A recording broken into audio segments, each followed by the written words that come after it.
Hey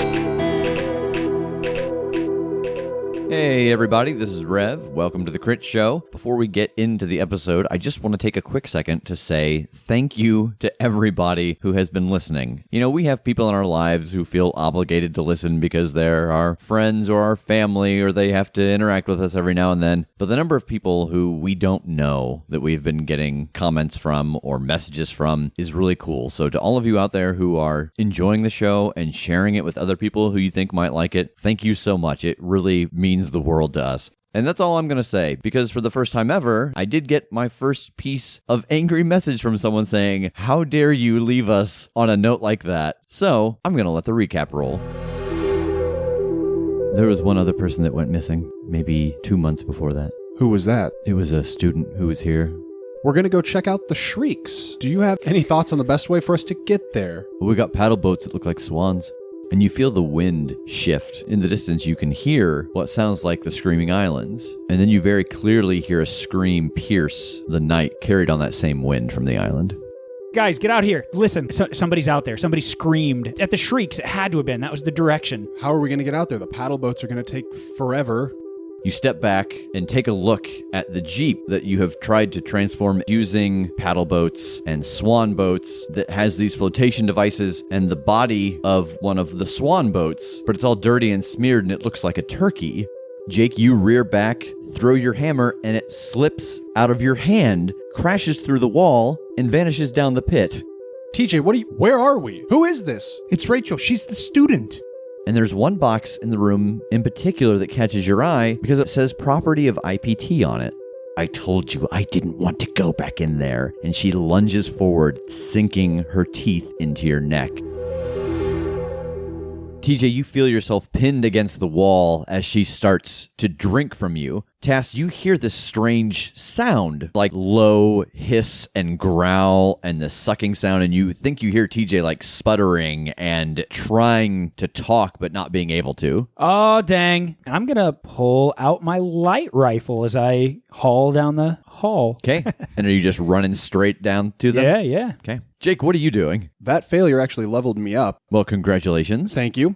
So I am going to take a move from another playbook. Uh-huh. And in this case, I'm going to take a move called Invincible from the Chosen's playbook. Ooh. Which means that I always count as having 2 armor. Nice. No matter what. Which means I'm probably going to dump the actual physical armor at some point. And I am now out of moves from other playbooks. I've taken 2 moves from other playbooks. I can't take any more. Okay. So you've leveled. Now what are you going to do? Well, I just got made by a ghoul, so I should probably go back and tell the guys that they're probably about to come in force. Okay. So I'm going to teleport back to TJ. So, Jake, you appear next to TJ right about the same time that Tass comes around the corner. And so you both see this very frail-looking, dark-haired woman pinning TJ against the wall and drinking from his neck. She sees you both and she pulls away and looks at you both. I think I'm going to punch her. Roll it.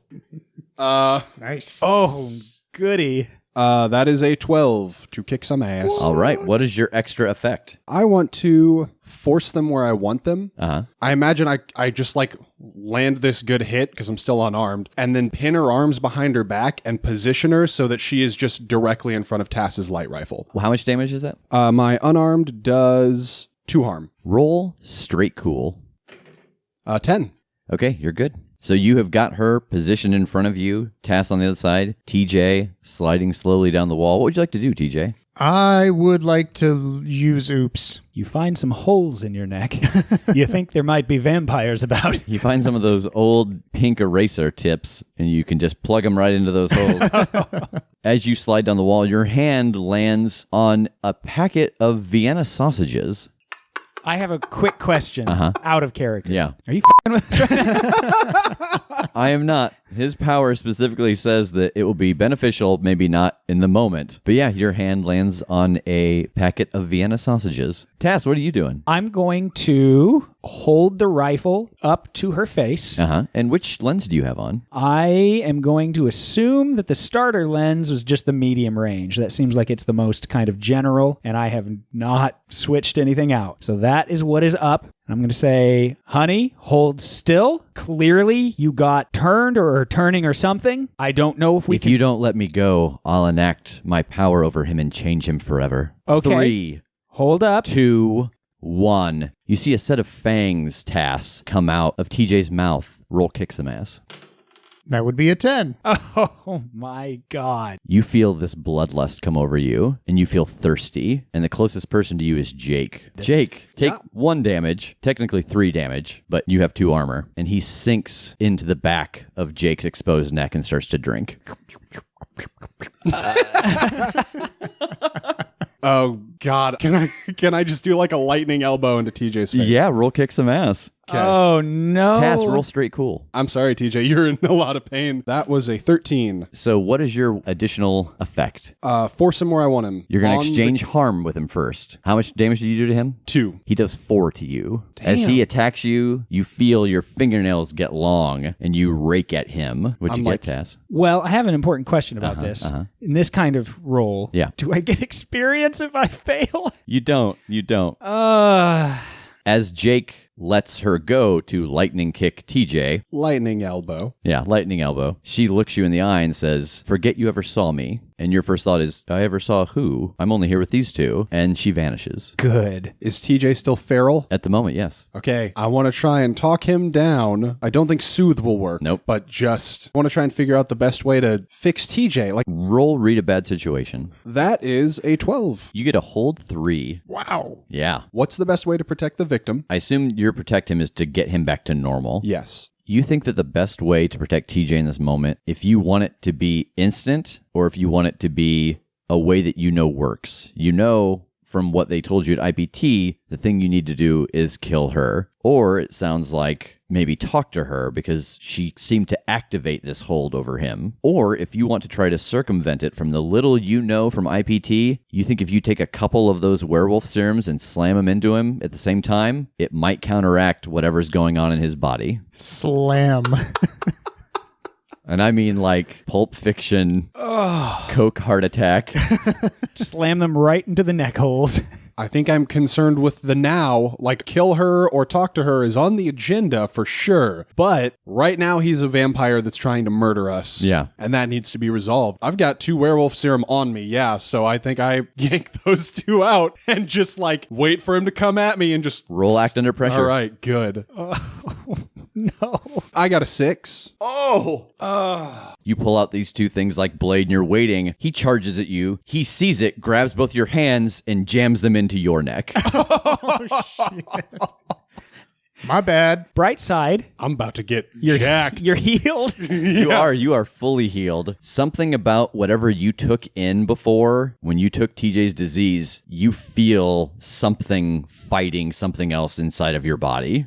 Oh my Sick. goodness. And TJ, having accomplished this, passes out. What the hell just happened? Like, what actually just happened? Do I feel like I'm being torn apart or... You know how sometimes you get back from a long weekend or like a convention or something, and you're like, man, I feel like I'm getting sick. Like something just feels wrong inside of me. Something just feels wrong inside. Con crud? Yes. Although this stands for Constitution crud. Yeah.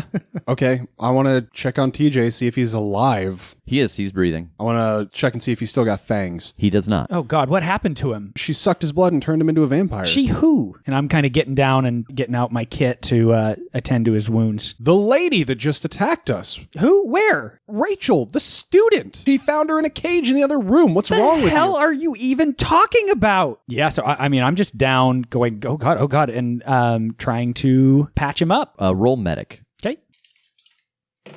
That is a 10. So he is stabilized and healed of 2 points.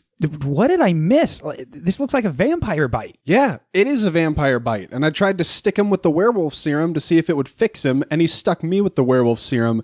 And there's some really awful shit going on inside my body right now. I think werewolf blood and vampire blood are fighting each other. Do me a favor, will you hit me with that light gun? Yeah? And I'll flip it on and point it at him. 7 points of damage. No kidding. Oh my God. All right, goodbye. Dead. Nothing happens. All right, well, I am not turning, so that's good, but like something's going on inside me and I have a feeling it's gonna get worse before it gets better. Oh, good. So anyway, he has vampire-ness, and that woman can evidently turn it on, because she did. She said some stuff, and he went feral and attacked us, and I don't know why you don't know what I'm talking about. I just came around the corner. Oh, this is driving me insane. We need to get out of here. I got spotted by the ghouls in the water, and they're probably coming back. I don't know where she went, but we need to find her and kill her so that we can set TJ free. Okay.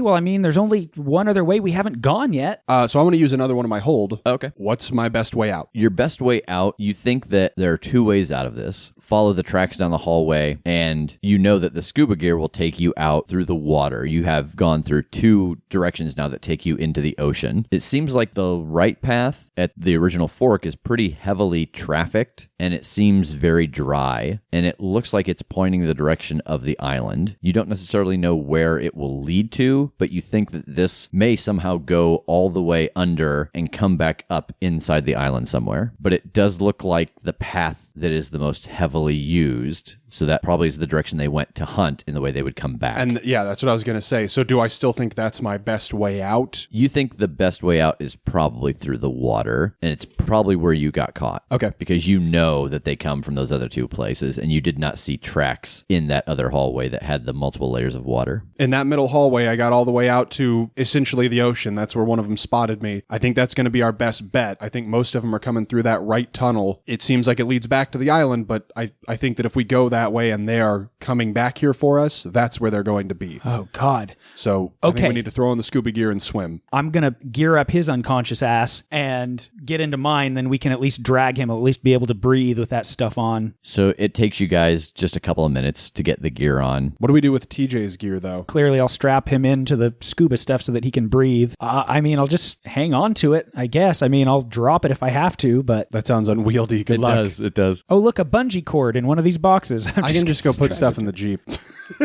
Oh, that's so true. Oh, my God. All right, so I will take one of the spear guns, and I assume you can carry an additional stake and mallet. That doesn't seem too... Well, you might as well just throw it in the Jeep. All right, so I'll take the 3rd spear gun and the dive light and the stake and mallet and just pop up to the Jeep. When you arrive, there are 5 ghouls around the Jeep sniffing at it. If I pop in there and there's a bunch of ghouls there, then I'd be like, oh no. And just the first place that I would think of that wasn't the tunnels down there is where we've been spending a lot of our time, the main office. You appear in the main office, and at that little table where you guys were talking is Ori sitting with the woman you just fought, and she is feeding off of his arm, and he looks at you. He goes, it's not what it looks like? Oh my God. I'm sorry. I'm waiting for the credits to roll, but we're only 2 minutes into the episode. 11-minute episode. I'm just like, oh God. Oh, I think I'm like this. I'm like...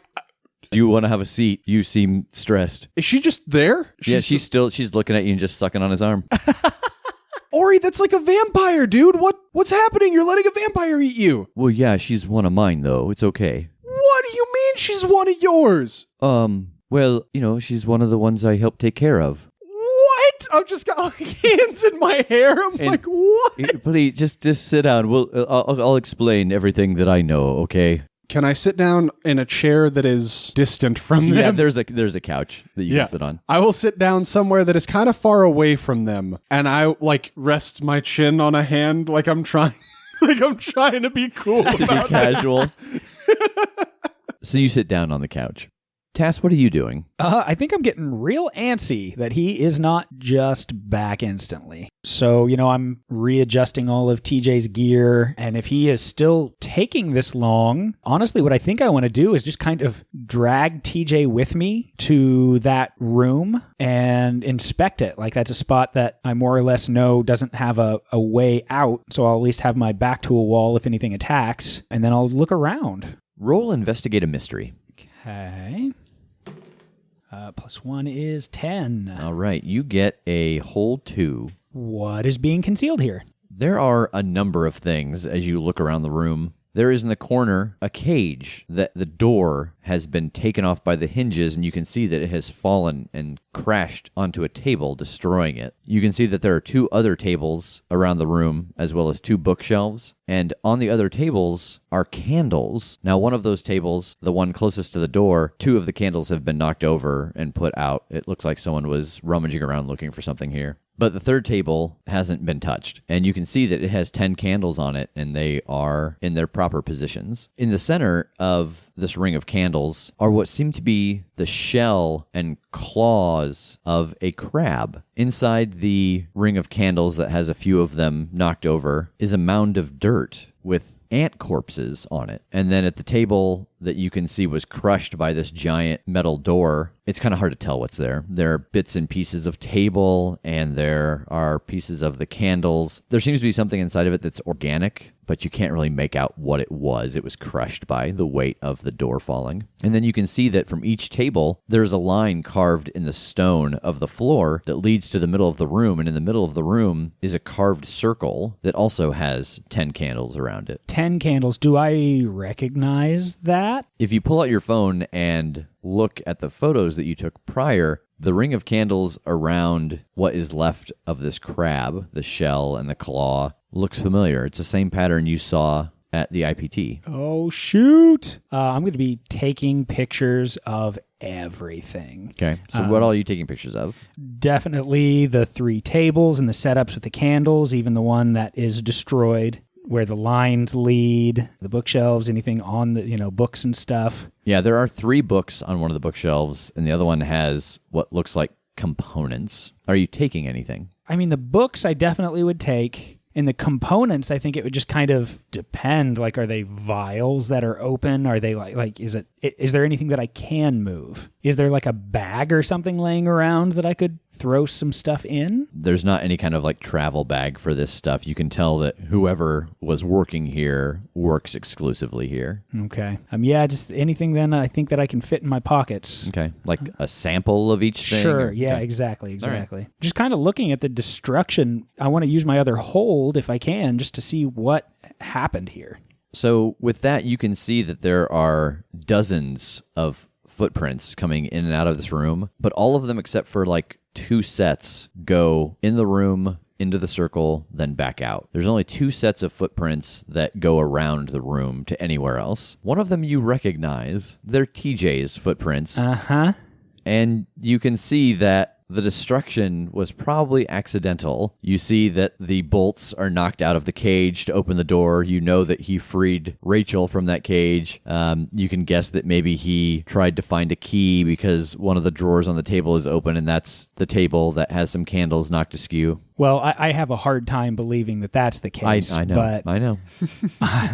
I'm just going to take that as gospel, I suppose. And then along with that, you can tell that some kind of ritual was being done here. You can see that something was led in and out repeatedly, or multiple things were led in and out one at a time. There's a component shelf. There are these books, and there are these rings that you know that at least were used in the capturing of the magic of the ley line in Indianapolis. Cool. Is there anything else that you want to do? I want to just check the phone. Do I actually have any reception down here? You don't. I didn't think so. The phone still works, having been in the water as long as you were, but there is no reception down here, and you imagine it's because you might be under a couple 100 feet of rock and stone and dirt.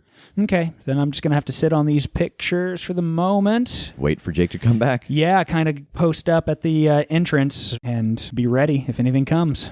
Jake, so you're sitting on the couch. So what do you want to know? Like, I don't know what your thoughts are right now to know what to feed you or what to correct. Can we avoid avoid using the word feed. And you see him glance at her, and he's like, well, that's fair. Can she hold off on that for like just a minute? This feels weird. I'm sorry, it's very Game of Thrones, the people in the Sky Tower, but she's been a prisoner for quite a long time. She was about to die, so I gotta get her back to health. Ori, who are you? What are you? Because I'm a monster hunter in general. Yeah, I know. This is against my nature, so I'm really putting a lot of my eggs in the Ori basket right now. This isn't something that was done to me. I was born a vampire. And early on, I realized that a lot of people were going to judge me harshly for it. And so I wanted to figure out a way to stay away from bad situations. But inevitably, bad situation finds you, no matter how you try to hide. And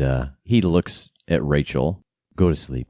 And she does. She lays her head down on the table and goes to sleep. And he stands up and wipes his arm off. There's a vampire lord. I have to take care of his people. And they were doing something out here. And one of his guys went crazy and started coming after his other workers. And so that's why you're here. They somehow got wind that some of the people at the resort worked for some kind of monster hunting thing. Whatever happened to your friends at your job was done to bring people here because for some reason, whatever's going on, they can't deal with it. And I don't know why they would have been making these, but the guy who took care of them went mad. And all of a sudden, it was this guy and his swarm of these things and them trying to figure out how to deal with it. And I'm just trying to make sure that the guy running the thing doesn't get mad. Who's the guy? Did you ever read Harry Potter? Yeah. It's dangerous for me to tell you. Do you want to write it down? No, because then there's proof that I did it. Just don't say it too many times. His name is Gregory Nash. Well, he took my sister about 70 years ago, and he lets me check in with her every now and then. But I know that if I don't do what he says, it's not going to be a good ending for her. So the creatures that are here, the ghouls, you're not with them? No, I think they were making them, but then they got away from them somehow. And like the guy who was like essentially the hive keeper went mad. And who's that? His name is Eston. He's here? He's on the island? Oh, yeah. He's out there somewhere. You don't know where? No, he usually is at the Shrieks. Was he not there? I'm going to assume that's the guy who had your girl locked up, in which case... Yeah. No, that guy wasn't there. Oh, I'm glad you're not there then, because if he comes back, it's super dangerous.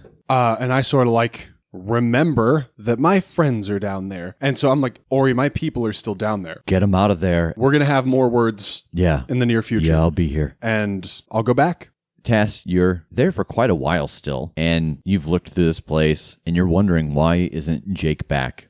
And you start to hear this scuttling. I'm looking for it, looking for the sound of it. You look down the hallway and you see a ghoul peek its head around the corner and sniff in your direction and then peek back. Oh, who's in my house? Who's in my house? Jake appears next to you. Oh. I instantly put my hand up. My pets are going to find whoever's been in my house. Find them. Find them. I'm getting us out of here. I don't care if it scatters us to the four corners of the earth. All right. We're not going to be here anymore. Roll it. Damn it. Is it an outright fail? It is an outright failure. I rolled a 7 with my -1 weird. Oh my God. I am going to spend a point of luck. Oh. Yeah, boy. There it is. God, no, Where this- do you want to be? Back to Ori. Back to the lobby. So you guys hear this just unsettling voice trail away as you vanish and reappear in the lobby of the resort. Okay, that was... Oh, that was fast. I thought... He's down there. Oh. He was coming for us. Creepy voice. Yeah. Oh, yeah. Yeah, he's down there. Okay. Oh, God. Who is she okay? And seeing her, all of your memories from underneath the island come flooding back. Oh, bitch. Yeah, okay. We've got a lot to unpack here. She's asleep for the moment. So that guy that was coming down there with the creepy voice is a very, very bad, crazy man who is controlling all of the ghouls on the island. Don't know exactly why, but... Yeah, she might know. They were doing something to those ghouls. He went crazy as a result. So is he a ghoul? No, man, he's a vampire. Okay. Which- Wait a minute. Which... evidently is not automatically a bad thing. Okay, we can unpack that in a second. You knew all this? Yeah. Well, I've pieced some of it together. Oh, okay. So when we asked you if you had pertinent information to the situation and you said no, what you meant was not no. I don't know you, man. You're not worth my sister's life. Ori, can you just briefly get them up to speed on what you told me? I'm not going to say his name, though. You got to tell them that I can't risk it again. Okay. Oh, wait. TJ's still unconscious. He is. Let's bring TJ back Okay. to consciousness. Ori, can you help my friend here? She really did a number on him and he's not conscious. Is he a vampire, like, permanently now? What'd she do? She sucked his blood, she said a thing, or like snapped her fingers or something, and he went all apeshit and bit me. Oh, man. Yeah. That's usually how it happens, I think. Can he be unturned? Yeah, killer. Oh, that's not great. Is he going to be out of control like that unless she makes him out of control like that? Will he be in control otherwise? I don't know. I've never turned anyone. All right, this is a bridge we're going to have to cross in a moment, but we need him conscious again because he needs to know all this too. I don't know, shake him awake? Yeah, he wakes up. Okay. Huh? How you doing, man? What am I doing? The hell? And he has got a shotgun lowered at his face at the moment. What the hell are you doing? Get that thing out of my face. Okay, All right. that's promising. TJ, you're going to get a lot of bad news in a very short amount of time. The hell are you talking about? The first part of it is you were bitten by a vampire and turned into a vampire and you attacked us. Now, a silver lining, we think that's reversible and we're getting there. But we've learned a lot of new stuff and there is a bigger threat than we expected here and Ori is going to clue you guys in. Wait a minute. What? Ori? Hey, man, how you feeling? I don't know. I don't know how I'm feeling. I'm feeling You want something to eat? Confused. You want to have a seat? I got some Snickers bars. Snickers? Yeah. Sure. Okay. Yeah. Have a seat on the couch, man. It's comfy. Oh, He does. He goes over behind the counter and he pulls out a box of Snickers bars and throws them to each person. thank goodness. Rachel's bounces off her forehead.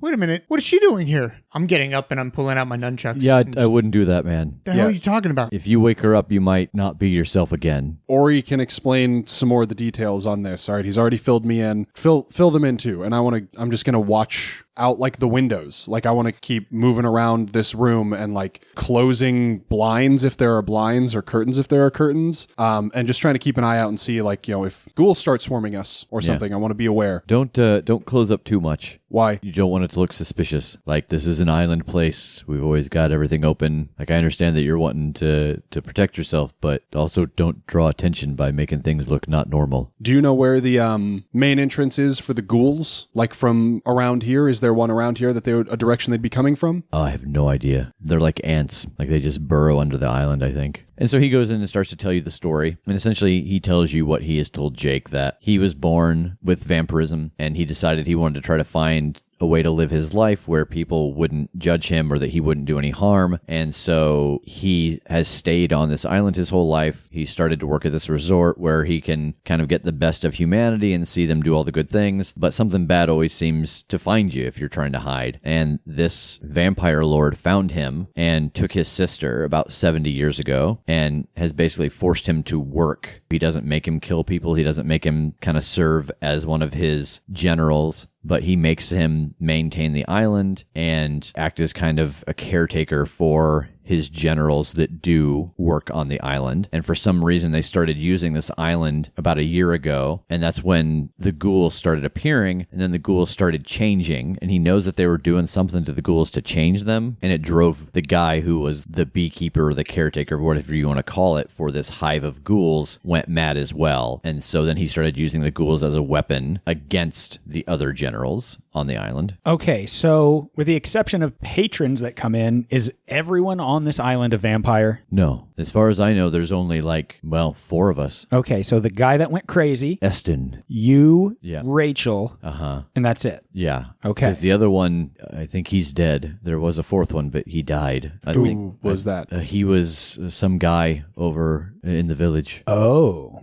Did he get yanked off a dock by a ghoul? All I know is that one of his guys, not too long ago, he died. He was killed, and that's when they started getting real anxious. Like, Rachel here went missing, and then they found pieces of, I think his name was Arlen. That's the guy? Yeah, the guy who went missing, and they just found pieces of Arlen, and that's when they started realizing there was a problem. And so when there was wind that can tell he feels kind of uncomfortable as he's starting to say this.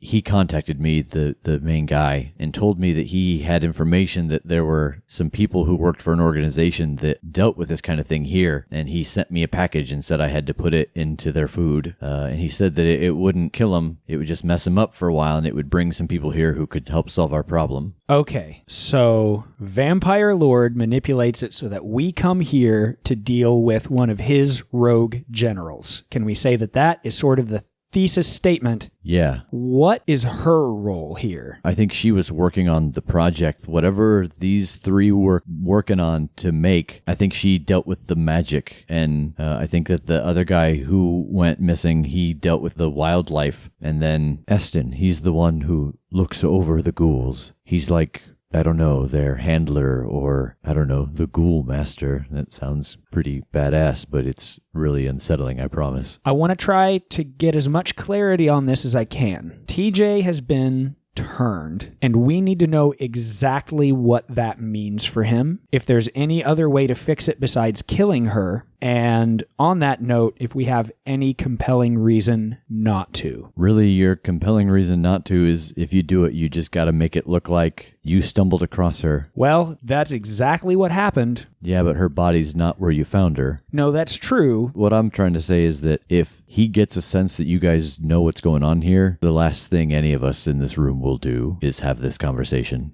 Here's your alibi. Pretty much exactly what did happen with a little bit of what could have. We have somebody here that's a divine that brought us back. We come back here to try to make sure everyone else is safe. We appear to see her feeding on you, and we shoot the threat. For all anyone else knows, you're so grateful that we just saved you from a monster. What is this monster? What's going on? Yeah, that actually, I mean, if he thinks that I was able to convince you guys that maybe she was the thing that made those, and that killing her, but you guys gotta stop him though. Hey, but maybe they were working together. Like, yeah, to us, it's all vampires, man. Yeah. Okay, that might work, but like I told him earlier, I don't know if there's any other way to do it. I think you got to talk to her if you want to know what she was doing, and if there's any way to undo what happened to Tej here. We could use her help, even. Maybe we wake her up, she's got an answer for how to fix TJ without killing her, and she hates that dude too. Maybe she helps us kill that guy. And altogether, we frame it as, we found her, imprisoned by him. She can't lie to him. I can. He didn't make me. He made her. Well, that complicates things. Yeah. Like, it's not a voluntary organization. I think I'm one of his few that he didn't make. Ori, is there any way that you could help us fight that guy and then we can conceal your involvement afterwards? If you can lie to the big man, I'm sure the four of us could shut that guy down. I couldn't do it without his permission. Why not? Because I am under a compulsion. I can't do harm to his people. If he wanted me to fight him, he'd have me fight him instead of going through the trouble to bring you guys here. Logistically, it makes sense. He's not going to send somebody that he has placed here to do a thing and potentially get him killed when he can just throw some nobodies at it and hope that that sticks.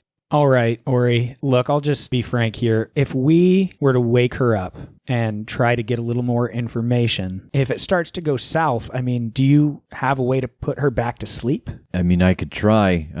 There's nothing saying that she couldn't get away before I could do it, and then she'd have the knowledge that the four of us have been talking. Right. So I think what I do, I actually get out my phone and I start furiously texting Rev and IPT a quick progress report, and I'm sending them all those pictures that I took of the candles and the setup and the dirt pile and just all of it. Is this a group text? It is not. Did you ask him if he knows any other way to fix a vampire? Oh, yeah, no. By the way, Tej got turned. Do you have any idea if there's a way to fix this besides just outright killing the vampire that turned him? You get a text back that says it's different depending on the type of vampire, and he asks if you know the type of vampire. Ori, what kind of vampire is she? Oh, I don't know, man. What kind? It's not a joke setup, Ori. Oh. Apparently, are there different kinds? I guess. Oh, yeah, man, I told you I found out this is what I was, and I kind of didn't deal with it. So I send Rev pretty much just a description of everything we know about this vampire. You know, she bit his neck, sucked his blood. She was using, like, commands to give us mental effects, so to speak, like I forgot her, and that she was able to pretty instantly make TJ turn on us.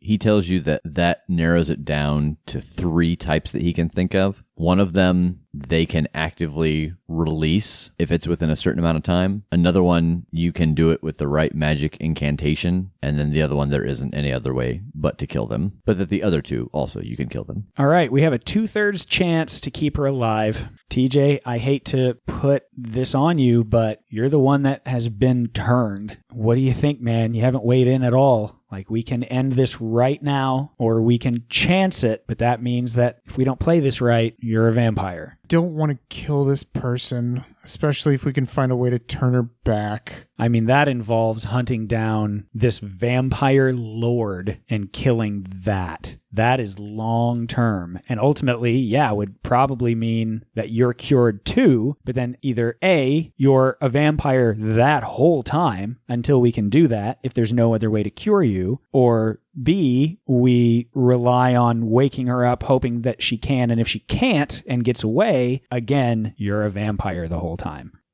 I don't know, man. I want to kill her because she's a vampire, but if she's like an innocent person who got stuck into this, kind of like me, it kind of sucks. There are just so many variables right now, and we are on a time crunch. Like, I don't know that we have a choice. We just roll so bad. And to like have to fight a giant vampire who's just amazing and powerful is really going to be a pain in the butt. Did you just equate power with physical height? Like, are you stuck in like maybe. Castlevania, where you think that because he's powerful, he's going to be like 3 stories tall? A little bit, yeah. All right. I mean, because that's how it works. Yeah. So where do you land on this? Tass is right.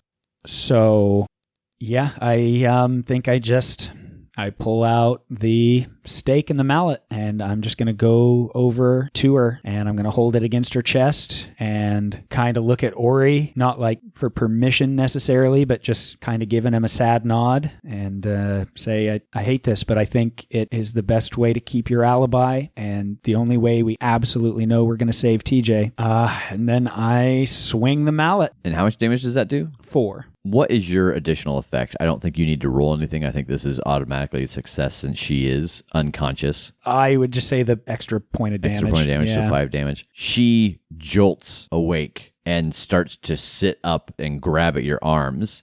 And outside you hear, "Oh, you were all in my house. Now I'm coming to yours."